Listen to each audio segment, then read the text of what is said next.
Yeah, we got a big home game. Hopefully,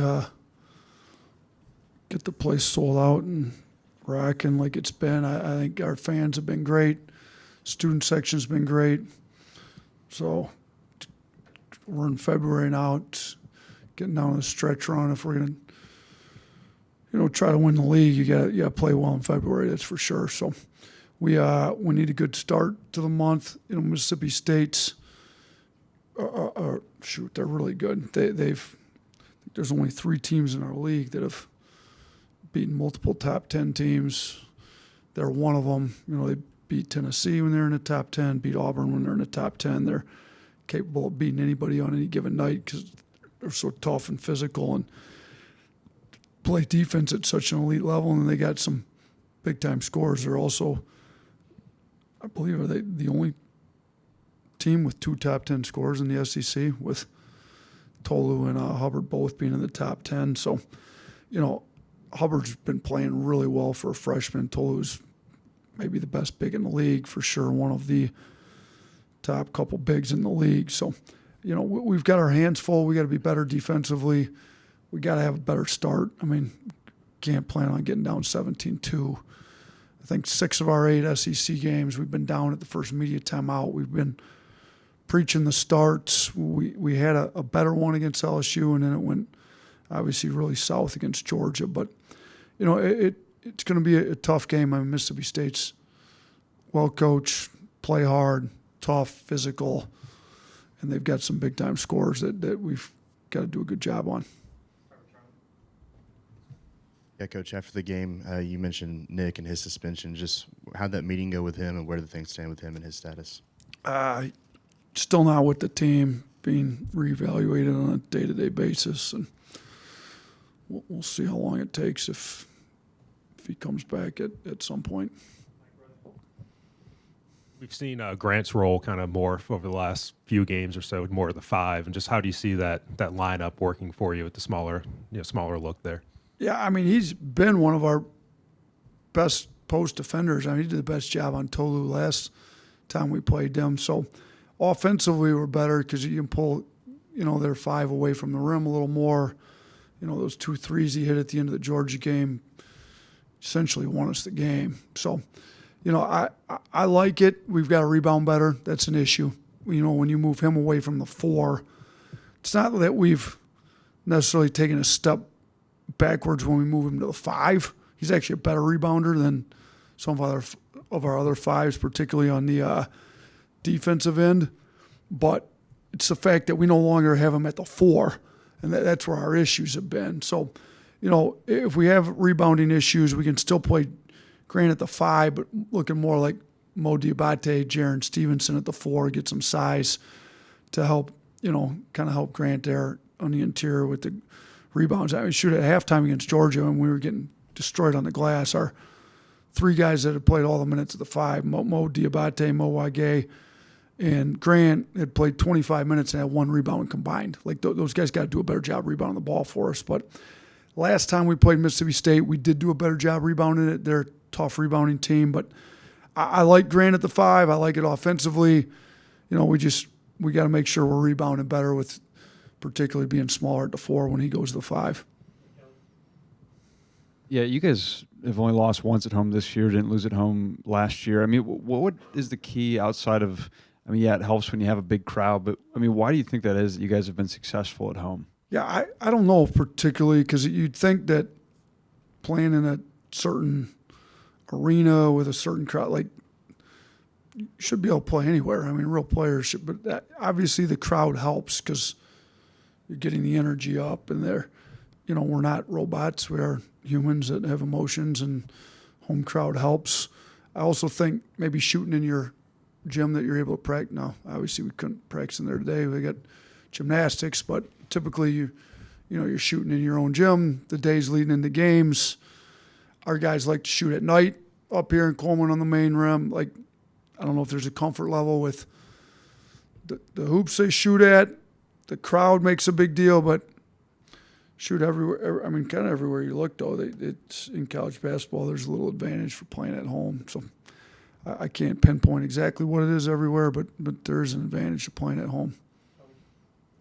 Latrell had a big game against State when you guys were up there. What did you guys do to kind of utilize him or get him to go over there? And then how could you kind of keep that going? Yeah, I don't know what we did. I do know that he passed up an open shot partway through the second half, and I yanked him and told him he's never passed an open one up again. He came in and hit the next two. So hopefully he just comes out not passing up open shots. He's a pretty good shooter. He's shooting it about as well as anybody in the country, in my opinion. So, and he had a great practice today. He's playing well on defense, taking care of the ball, making shots. He's, the issue with Trelly was he missed so much of the summer. He had a bunch of random injuries, and then he missed some parts in the fall. Like, he didn't get comfortable with our system, I don't think, until maybe December, January. So he's pretty comfortable in it now, and he's playing really well. Mark Sears is obviously better this year than ever before at finishing at the rim. What do you think's gone into that? You know what? He's gotten stronger. He's always been physical driver. I do think it's the second year in our system and it's definitely different. We don't have anybody in front of the rim. If you watch how we play, there's no posting up, clogging up the lane. It's open. So you got to be able to make the reads. A lot of the rim finishing percentage, some of it's, your finishing package. How strong are you? A lot of it's making the right reads. Don't take ones you shouldn't be taking. I think most of his is actually making the correct reads this year, being more comfortable in the system. You drive, where's the help coming from? Is it late? Do I finish? Is it there early? Do I spray it? Just take the ones you should make the ones you should take. And he's been mainly taking the ones he's supposed to be making and making them like he should. Like, I think last year, first year in the system, trying to figure out all the different reads, he's way better making the reads in the system this year. You've blown out a lot of SEC teams in this building over the last couple of years, but Mississippi State, particularly the last 3 games here, they've all been single-digit games. What do you think's led to that, and what has made them pretty tough to play? Yeah, I think, one, they're just extra tough, physical, defensive-minded. They don't get blown out very often at all by anybody because their defense is going to keep them in games. Jans has done an unbelievable job. I mean, you look at the teams that they're knocking off, and, their record in the league, I don't think is indicative of how good they actually are. They've lost some real close games, and beaten some really good teams. So I think when you play as hard and as tough and physical and your defense is as good as theirs, you don't get blown out. And, Coach Holland did a good job defensively before Coach Jans took over too. So and this is a rival game. I mean, we're the 2 closest schools in the SEC. So, Auburn's obviously a big rival with us both being in Alabama, but we're closer to Mississippi State than we are Auburn. So thinking these rival games, guys get up, they play hard, they play well, and it's hard to blow teams out when you're playing as hard as they play. Coach, we reported that Kai Spears was put on scholarship. Can you confirm that? And then how did that decision come to be made by your staff? Yeah, I didn't realize that was out, but yeah, it was one of those deals where you have 13 scholarships and you've, got an open one. Nobody, we wanted to make sure nobody filled it at the break, kind of like Davin did last year. And then, we looked at Max. Max has been here longer, and we would have gave it to Max, but Max is on a really good academic scholarship.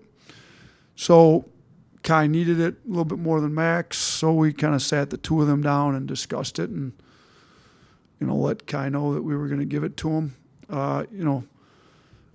Super happy for him. He's a great kid. He works really hard. He deserves it, as does Max. I mean, so we're, kind of had both those guys that are our multi-year walk-on. So you look at those guys, and anytime we have a scholarship available and we've got a great walk-on that's doing what he's supposed to, we're going to reward him with it. So, yeah, I had the 2 of them up in the office yesterday. They both gave each other big hugs. We're crying. I mean, they were both really happy. So it was a cool moment. But, yeah, we did put him on scholarship for this year.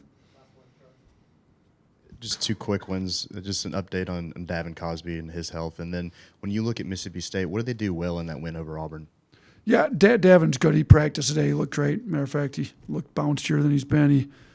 His legs were a little fresh. He wasn't hurt. He was just he was ill, and he's back.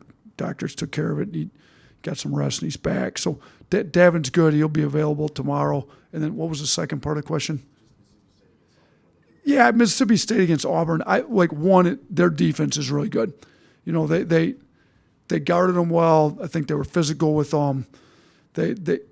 Hubbard's playing well. Tolu's playing well. They also got very good production from some role guys. They kind of did similar to what they did against Tennessee. I mean, some of the teams, and you know, Tolu may be the best big, may be the best post up big in our league.